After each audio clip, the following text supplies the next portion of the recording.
There is a lot of stories that we tell ourselves about money. And some of those stories aren't even ours. They might be cultural, they might be coming from our family. If you grew up in a house with parents who fought about money all the time or who never talked about money all the time, you may have incorporated that into your own belief system. But if you really start to question why, that taboo starts to kind of break down a little bit. Maybe we should be talking about money a little bit more. Maybe I should know what everybody else in my company is making. Maybe I should know what my worth is here. I think there's a lot of self-worth tied up for women as well, into how much money they're making.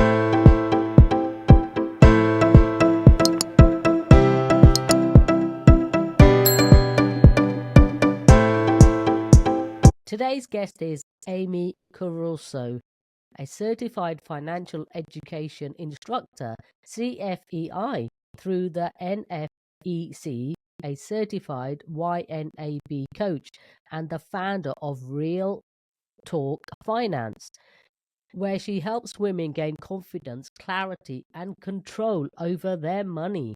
Drawing from her own journey through divorce, debt, and financial uncertainty, Amy empowers women to move past fear, create a plan that works for their real lives, and build lasting financial security.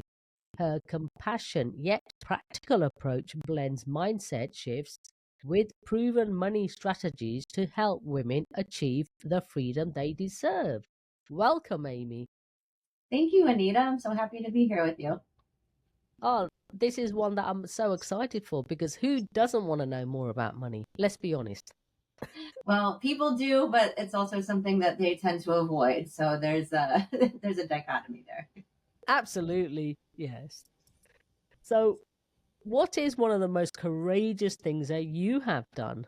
There's a couple, but I think that in terms of what we're talking about today, probably the most courageous thing I did was to get a divorce during COVID, when my ex-husband and I were very deep in debt.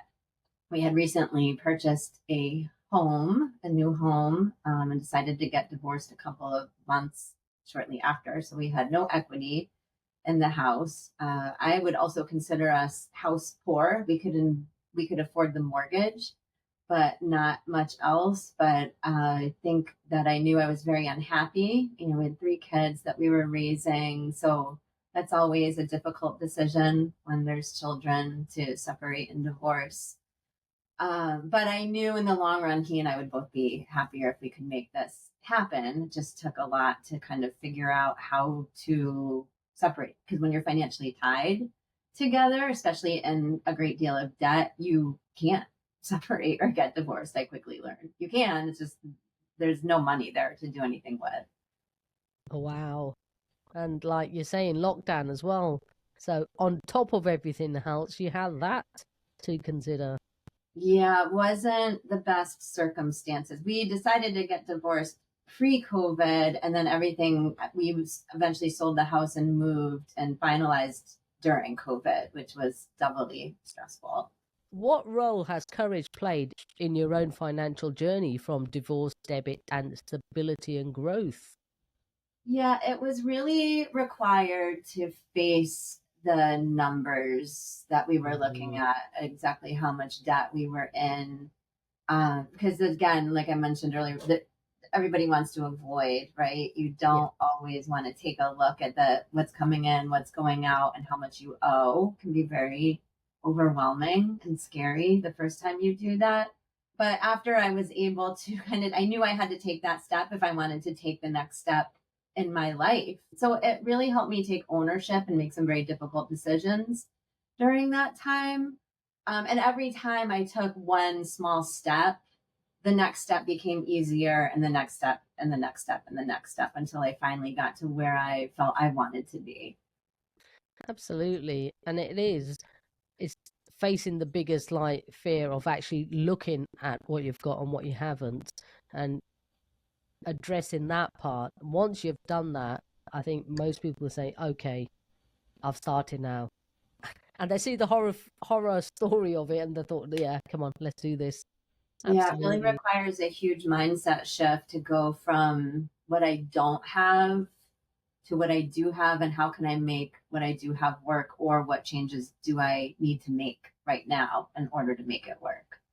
Yeah, for sure. What are the most common money fears you see women face, and how do you help them through them? Yeah, there's a huge fear that we're going to do something wrong, that we're going to make a wrong decision. So we get paralyzed. We make no decisions, right? There's a huge fear of seeing how bad things really are, and sometimes things are bad. Things were quite bad in my case, but sometimes things are not quite as bad as we imagined them to be when we really take a look at the data that we have in front of us. And what I help women do is break changes into small, actionable steps. So, similar to what I did with myself. Step one is really just information gathering. And it sounds like the easiest part, but I think it's really the hardest the hardest part emotionally, I think, for a lot of women. Because we feel like we failed somehow. Like we should know how to do something that nobody ever taught us how to do. We've received probably, at least in the US, no little to no education about finances. It's not required in school or even in college or university. Mm. So unless you have parents who happen to be very good with money and also good at teaching you how to be good with money, you have probably just learned how to go get a job in your area of expertise and make money, but nobody taught you how to use it. So there's a lot of feelings of guilt and shame and embarrassment that go around that. But once you kind of realize everybody is in a similar situation, and I've talked to a lot of women who all have these very similar feelings and have been in similar situations, you realize you're not alone in this, and that you can educate yourself. This is a thing that you can learn. It is simple math most of the time. That's absolutely brilliant. And how does that differ with men then? I don't know psychologically, to be honest with you. I focus on my education on women. One, because I'm a woman, divorced, had to start over from scratch. My ex husband was the higher earner in the relationship. Now I'm raising two kids as a single mom. Not to say that their father isn't involved, he is, but you're the only adult in the house. But I do focus on women because, at least in the US, we still in 2025 make significantly less than men do, depending on what study or data you look at, usually around 83 to 84 cents on the dollar. And that's overall, women overall compared to white men. And if you look at Black women and Latina women, it goes down from there sometimes into I think Latina women are around like 56, 57 cents on the dollar.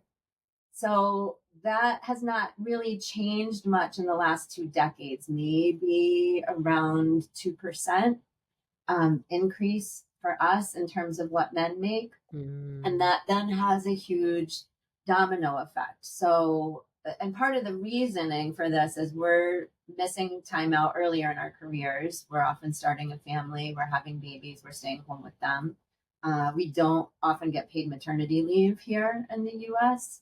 If you're lucky, your employer might give you like 12 weeks. And then, so we're missing that time where we might be promoted within our careers and earning more and investing more towards our retirement. And then, statistically speaking, we tend to be the ones who take time off later in our careers to take care of aging parents. And so we are missing some of our higher earning time at work. And again, that follows through to our ability to save and invest for our retirement.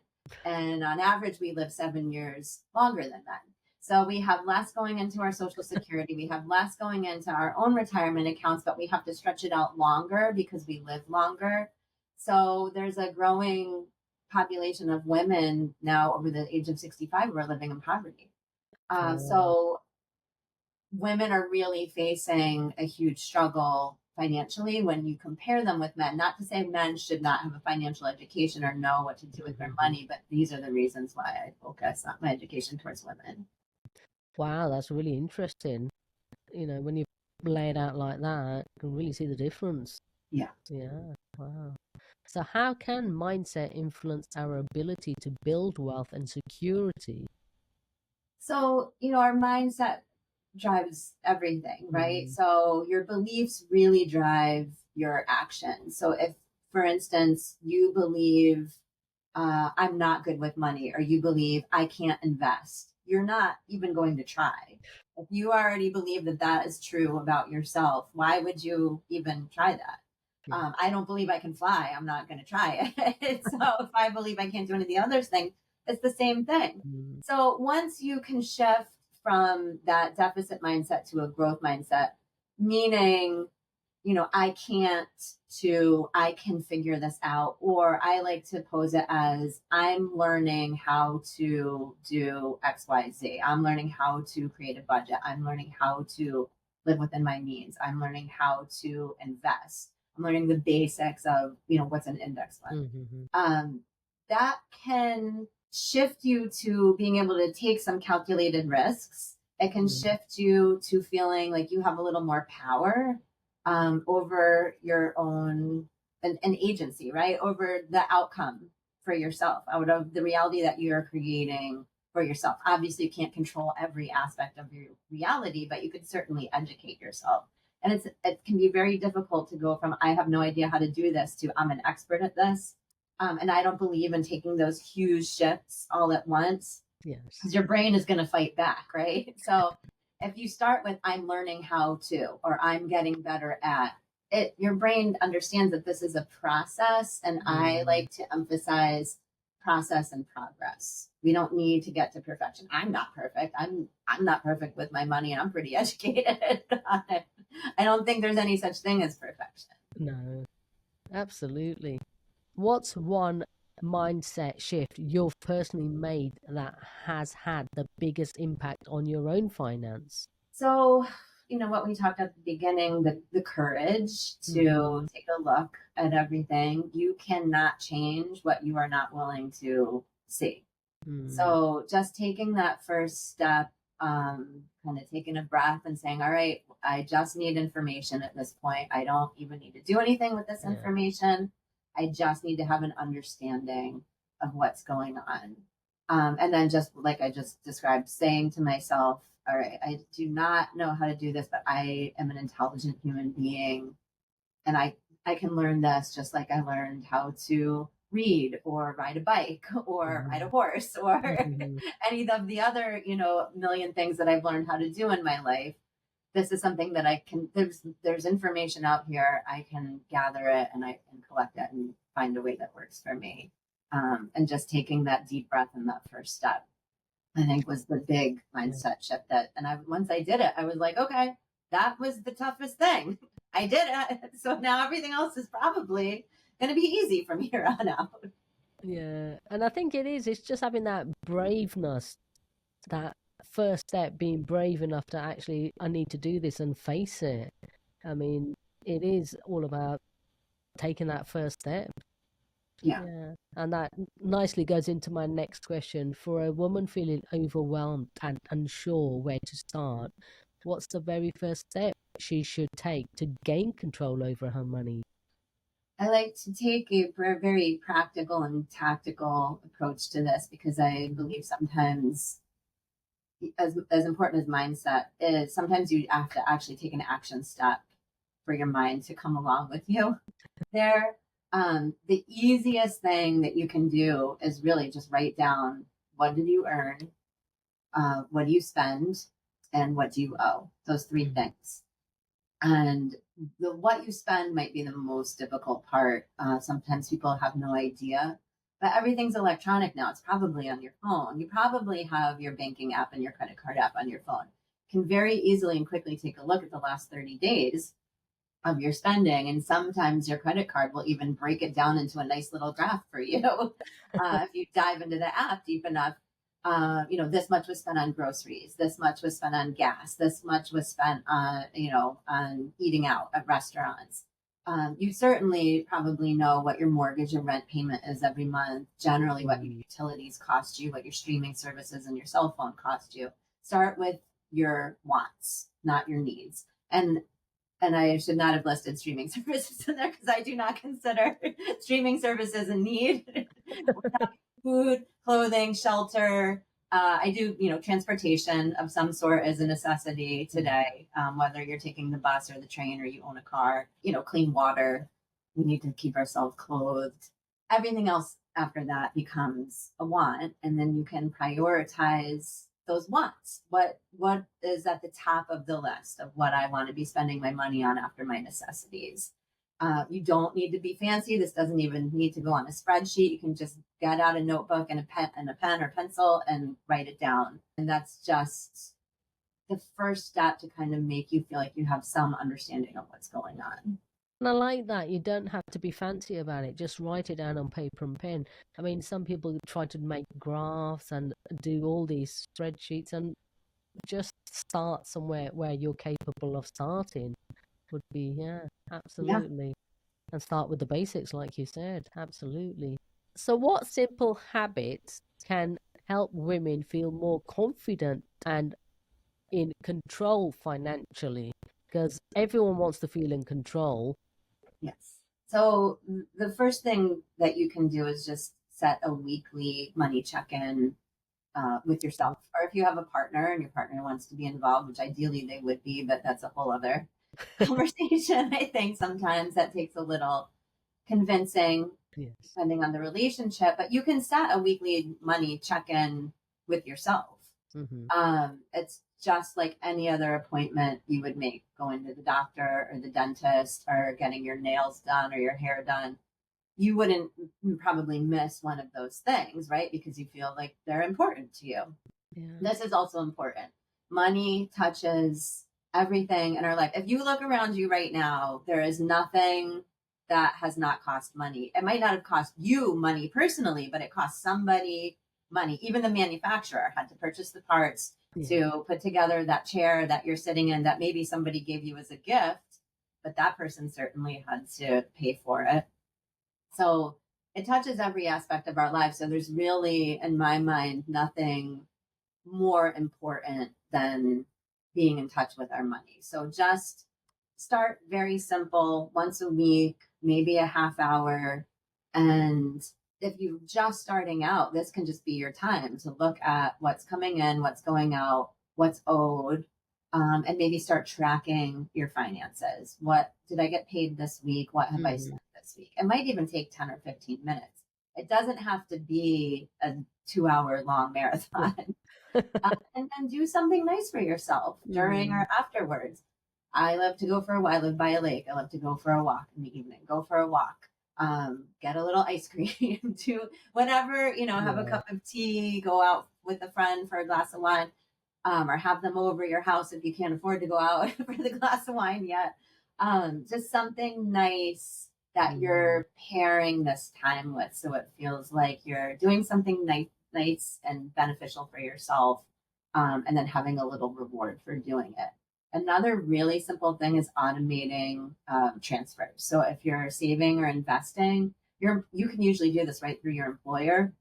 Most employers will allow you to direct deposit to more than one account. And if your employer doesn't, you can do it directly from your checking account. So you could have every payday, 5% is going to your high yield savings account and X% is going to your Roth IRA, or if your employer offers a 401k or a 403b, it can come right out of your paycheck. You never even see it. Yeah. This way, you are not tempted to do something else with it. It is automatically being diverted, and you do not have to worry about remembering to do it, which can be a very common barrier, or wanting to use the money for something else. And then just tracking spending to stay aligned with your priorities. We talked about needs versus wants and prioritizing those wants. Really take a look at what your values are, and where your money is going will tell you what you value. Yeah, absolutely. So really, like if you don't know, if you're not sure what your values are, look at what you're spending. Yeah. And spending money, like saying going out to lunch, that could be, I'm spending and I'm valuing convenience right now because I don't want to cook lunch for myself. But it could also mean that you're valuing community. You could be out to lunch with some friends or family Mm, members, and it's a nice afternoon. So there isn't one answer for every mhm. expenditure. You really have to take a look at what was the value behind this particular expenditure in that moment. And I emphasize, there is no right or wrong answer. I'm not saying that convenience is any better or worse than community. Sometimes we all need convenience. We're not feeling well. We haven't made it to the grocery store. The kid, or maybe something happened with the kids, got hurt or sick, and you've been running around. Sometimes we need convenience in our lives. Yeah. We need community in our lives. But if you're constantly going out every single day, eating out, and it's time to pay the mortgage, you don't have enough, then you have to realign, right?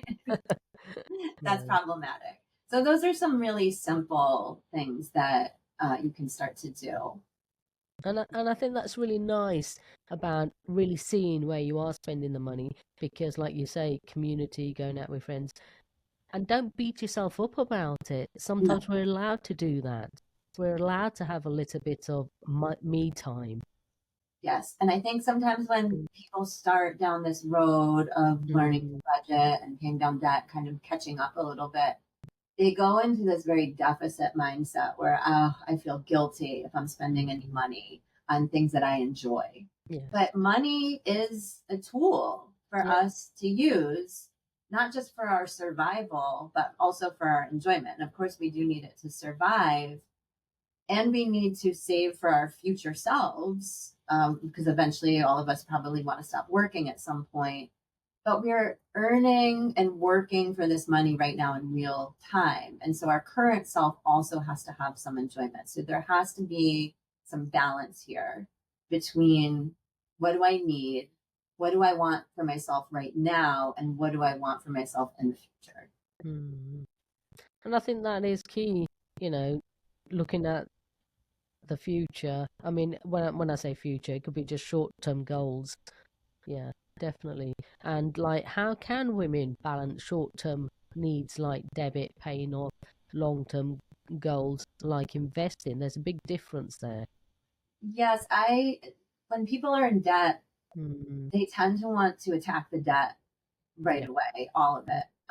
But I strongly recommend building an emergency fund first. Okay. So at least $1,000 in a high yield savings account somewhere.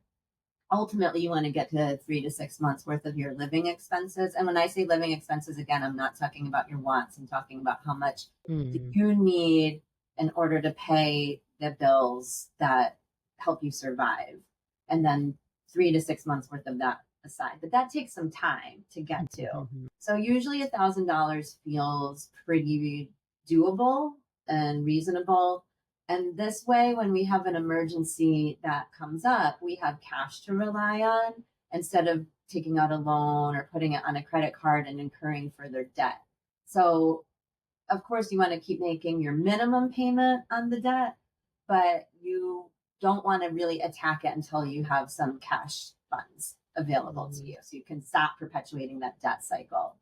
And then once you have that emergency fund built, you can start splitting. For example, if you have quite a bit of debt, you 70% of your extra could go towards debt and 30% could go towards building the emergency fund or starting to invest. mm, Especially if you have an employer match with your retirement, you want to be able to take advantage of that early on, because that's free money essentially coming from your employer. yes. And then keep investing a little bit early to benefit from compound interest over time. So while we're paying debt, yes, we want to prioritize that, but that doesn't mean 100% of the extra money goes Mm. towards the debt. It's really interesting, yeah. And that makes sense actually, because like for whatever reason, you want your emergency fund there as well. Absolutely. Yes, Yeah. that's the most important in my mind, is to have Mm, that cash cushion. yes. You are the founder of Real Talk Finance. Tell me more about that. So that's a financial education platform for women. I write a weekly blog post. Sometimes it might be about just what we're talking about, paying off debt or how to start investing, um, how to get to financial freedom, and what does financial freedom even Mm, mean, because that could mean very different things for different people. I have a membership group where women can pay monthly, and we have a monthly meeting. They can also get one-on-one time with me.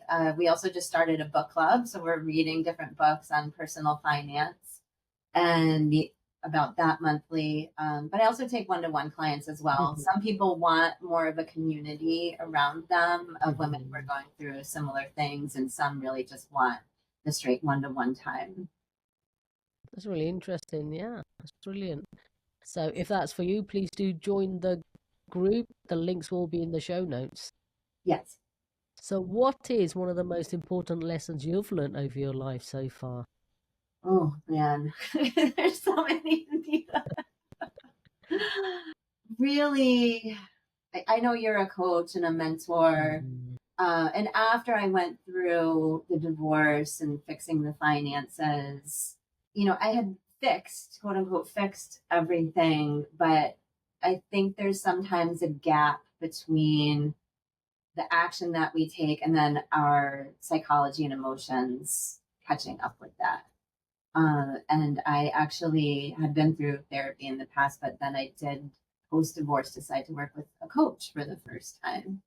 And it was very effective because even though, I've always been able, luckily, to kind of take action in the face of fear or difficult challenges, but then I would bury everything down.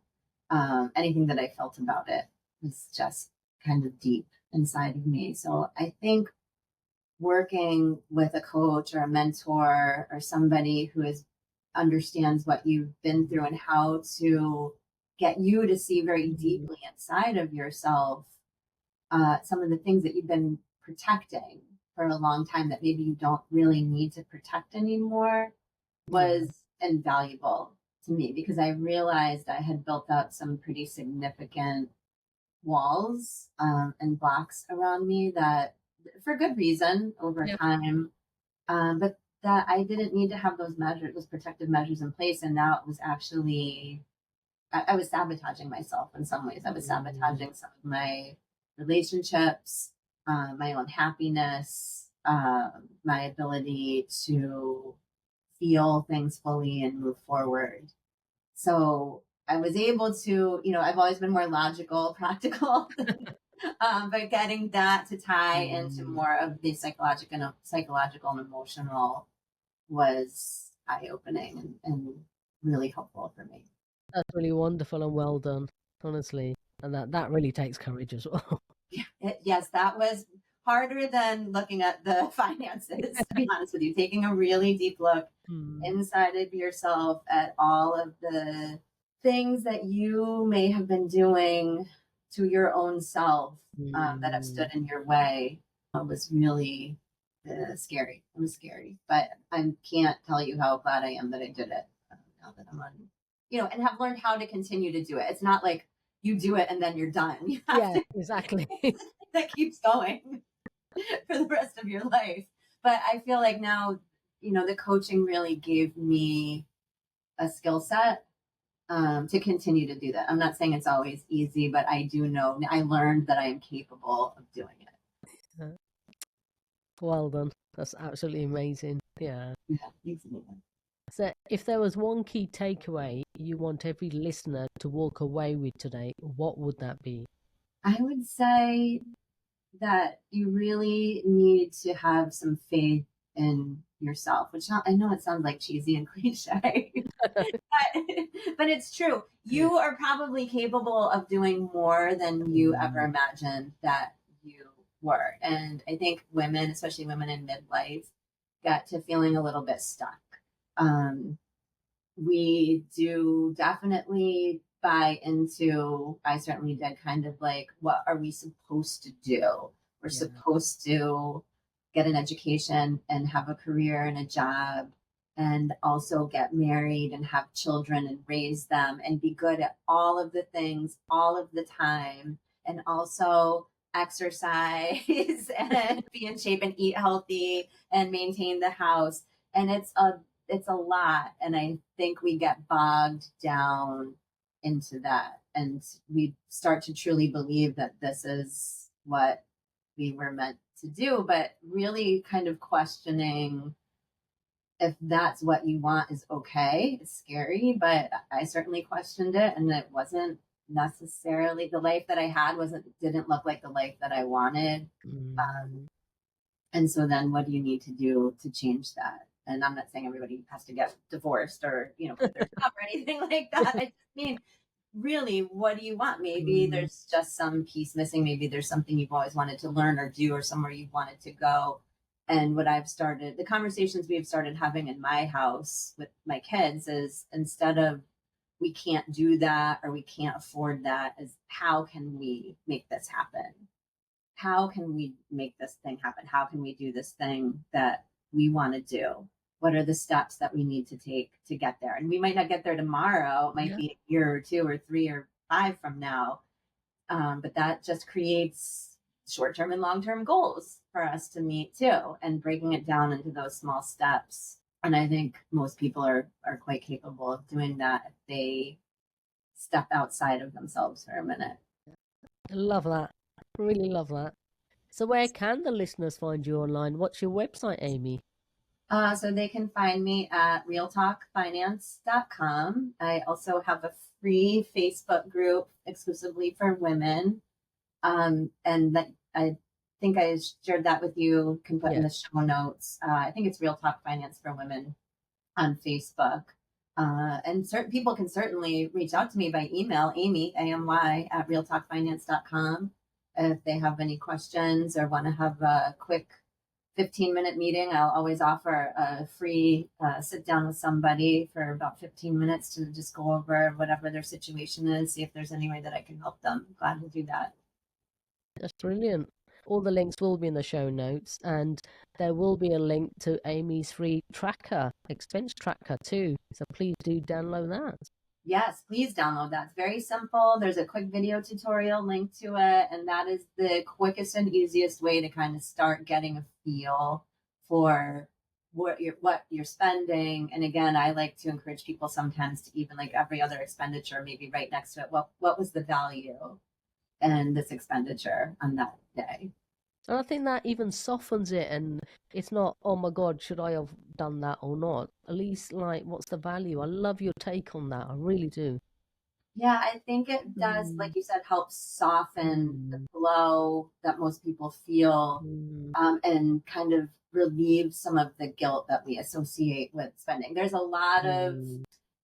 a lot of stories that we tell ourselves about money. And some Yeah. of those stories aren't even ours. They might be cultural, they might be coming from our family. If you grew up in a house with parents who fought about money all the time or who never talked about money all the time, you may have incorporated that into your own belief system. But if you really start to question why, that taboo starts to kind of break down a little bit. Maybe we should be talking about money Yeah. a little bit more. Maybe I should know what everybody else in my company is making. Maybe I should know what my worth is here. I think there's a lot of self-worth tied up for women as well, into how much money they're making, especially when we talk about how compared with men. So I think just looking at the value there is a really good start. It's brilliant. Thank you for sharing insightful wisdom and knowledge with us today. And by doing so, you have helped so many others make a difference. I really want to acknowledge you for that, Amy Coroso. Thank you so much, Anita. This has been a pleasure meeting you and talking to you today. Oh, it's been my absolute pleasure. We are all about Create the Courage to Be Fearless podcast here. What is your definition of courage? My definition of courage, and I don't know, I'm not saying that this should apply to everybody. I think everybody has a very personal definition.